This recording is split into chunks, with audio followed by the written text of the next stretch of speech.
दिल्ली समेत पूरे भारत में शराब की दुकानों को कुछ शर्तों के साथ खोलने की इजाजत दे दी गई है। लेकिन शराब की दुकानें क्या खुली, लोगों ने न केवल लॉकडाउन की धज्जियां उड़ाई बल्कि शराब के लिए हंगामा तक कर दिया।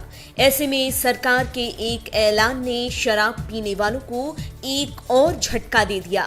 सरकार ने शराब के दामों में एमआरपी रेट पर 70% तक की बढ़ोतरी कर दी। लेकिन लॉकडाउन की तीसरी कड़ी में सरकार ने 40 दिनों के बाद आखिरकार शराब की दुकानें खोलने की इजाजत दे दी। ऐसे में सरकार पर सवाल उठ रहे हैं कि क्यों 40 दिनों के बाद सरकार ने शराब की दुकानें खोलने की इजाजत दी है। क्या है इसके पीछे सरकार की चाल?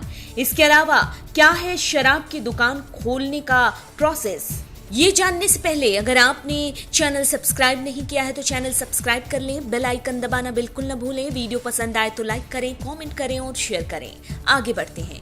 4 मई को लॉकडाउन 3 शुरू हो गया। इसके साथ दिल्ली समेत भारत के कई इलाकों में शराब की बिक्री को मंजूरी दे दी गई। लेकिन इस कारण शराब की दुकानों पर जमकर भीड़ लग गई। लॉकडाउन और धारा 144 के बाद भी पुलिस को शराब दुकानों पर से भीड़ हटाने के लिए लाठी का सहारा लेना पड़ा। लेकिन इन हालातों को देखते हुए सोशल डिस्टेंसिंग की धज्जियां उड़ी, जिसने कोरोना वायरस के प्रकोप को और बढ़ाने में हवा दे दी। लेकिन सब कुछ जानते हुए भी सरकार ने ऐसा कदम उठाया। शराब की दुकानें खोलने की इजाजत देने के पीछे कहीं न कहीं सरकार की नीति भी है।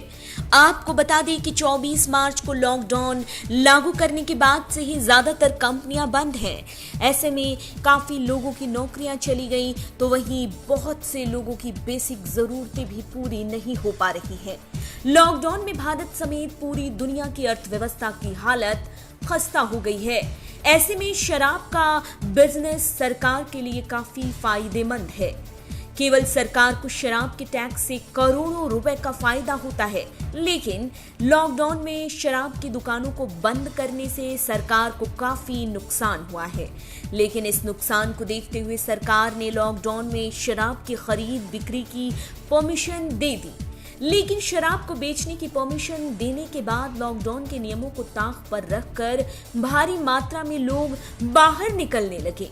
आपको जानकर बड़ी हैरानी होगी कि लॉकडाउन में शराब की दुकानें खोलने के कारण दिल्ली में कोरोना संक्रमण के मामले अचानक से तेजी से बढ़े, जबकि शराब पर सरकार ने 70% का टैक्स लगा दिया है, जिसने कहीं न कहीं मिडिल क्लास वालों पर बुरा प्रभाव डाला है।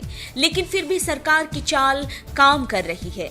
सरकार भी ये जानती है कि शराब की बिक्री पर रोक होने के बाद भी शराब की कालाबाजारी जारी है। ऐसे में अगर 2 गुने दाम पर भी शराब की बिक्री शुरू की गई तो लोग इसकी खरीदी जरूर करेंगे। इसलिए 70% टैक्स के साथ भी शराब की दुकान के बाहर लंबी लाइन लगने लगी है। ऐसे में सवाल ये उठता है कि सरकार ने कोरोना संकट के खतरे को देखते हुए दुकानों को खोलने की इजाजत देकर कोई नई मुसीबत को तो न्योता नहीं दे दिया है। इसी के साथ आपको बता दें कि शराब की दुकानों को खोलने के लिए सरकार से लाइसेंस लेना अनिवार्य है। इसके अलावा लॉकडाउन पास होना भी जरूरी है।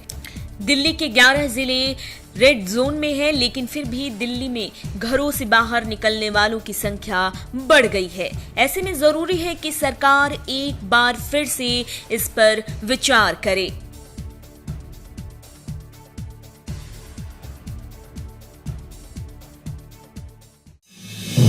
आप देख रहे हैं नेट्रिक न्यूज, साहस सच कहने का।